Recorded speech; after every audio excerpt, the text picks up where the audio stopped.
Welcome students in class 11th commerce. Micro economics के अंदर में हम लोग इलास्टिसिटी ऑफ डिमांड के बारे में पढ़ रहे थे।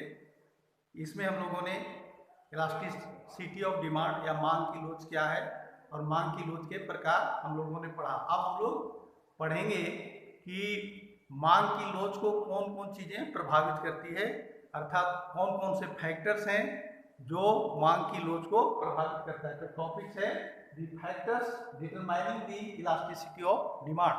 मांग की लोच को प्रभावित करने वाले कारक कौन कौन है। तो पहला कारक है जो पहला चीज पर मांग की लोच निर्भर करती है वह वस्तु की प्रकृति है, नेचर ऑफ कमोडिटी। तो वस्तुओं को हम लोग तीन कैटेगरी में बांटते हैं। पहला है आवश्यक वस्तुएं या जीवन के लिए जो जरूरी है, जैसे भोजन है, दवा है, कपड़े हैं। तो इन चीज़ों की जो वस्तुएं जीवन के लिए ज़्यादा जरूरी होती हैं उनकी इलास्टिसिटी कम होती है या वह इन इलास्टिक वस्तुएं कहलाती है, बेलोचदार मांग कही जाती है। जैसे कपड़ा, दवा, भोजन, फल इत्यादि की मांग बेलोचदार होती है। और दूसरी ओर जो विलासिता संबंधित वस्तुएं हैं उसकी मांग लोचदार होती है, जैसे सोना, हीरा, परफ्यूम्स, तो महंगी कारें, ये सब की मांग लोचदार होती हैं। तो नेचर ऑफ कमोडिटी में है कि जो वस्तुएं जरूरी होती हैं जीवन के लिए उसकी मांग की लोच कम होती है, और जो जीवन के लिए विलासितापूर्ण चीज़ें हैं उनकी मांग की लोच अधिक होती है। उसके बाद है अवेलेबिलिटी ऑफ सब्सटीट्यूट्स। यदि एक वस्तु की जगह में दूसरी वस्तु का इस्तेमाल कर सकते हैं तो उसकी मांग की लोच अधिक होती है। जैसे मान लेते हैं कार की जगह में हम बाइक या स्कूटी का इस्तेमाल कर सकते हैं तो कार की मांग की लोच अधिक होगी। तो जिन चीज़ों की मांग की लोच निर्भर करती है कि उसका सब्सटीट्यूट उपलब्ध हो, जैसे सोने की जगह में हम प्लेटिनम या चांदी का उपयोग कर सकते हैं, सिल्वर का उपयोग कर सकते हैं, इसलिए सोने की मांग की लोच अधिक होती है।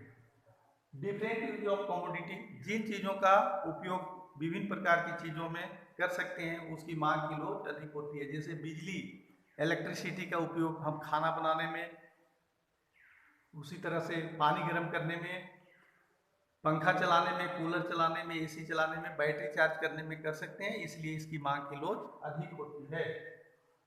और जिस चीज़ों का उपयोग को हम पोस्टपोन कर सकते हैं, अर्थात यदि कोई चीज़ें ज़रूरत है, यदि उसको नहीं खरीदा जाए तो हमारे जीवन पर उसका किसी प्रकार का प्रभाव ज़्यादा नहीं पड़ेगा, तो उसकी मांग की लोच अधिक होती है। जैसे सोना या चांदी इत्यादि की मांग अधिक लोचदार होती है, कारण कि यदि इसके प्राइसेस बढ़ जाते हैं तो हम इसको पोस्टपोन कर सकते हैं, इसको खरीदने से स्थगित कर सकते हैं, इससे हमारे जीवन पर किसी विशेष प्रकार का प्रभाव नहीं पड़ता है।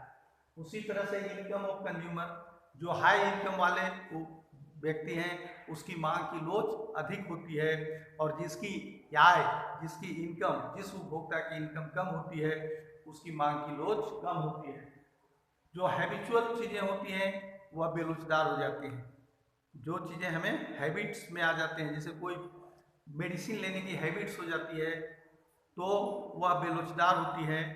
उसी तरह से सिगरेट, शराब इत्यादि जो हैबिचुअल चीज़ें होती हैं उसकी मांग बेरोजगार होती है।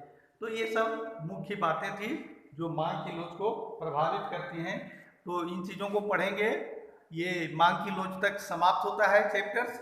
इसके बाद में हम लोग कल से स्टैटिस्टिक्स पोर्शंस पढ़ेंगे, सांख्यिकी पढ़ेंगे, तो इसलिए सांख्यिकी का परिचय, सांख्यिकी का उपयोग वगैरह फर्स्ट चैप्टर्स को पढ़ करके आएंगे, टेक्स्ट बुक का सहारा लेंगे, और उसके बाद वीके पब्लिकेशंस वगैरह जो दूसरी किताबें हैं उसका भी सहारा ले सकते हैं। तो इसलिए स्टैटिस्टिक्स पोर्शंस को शुरू करेंगे पढ़ने के लिए।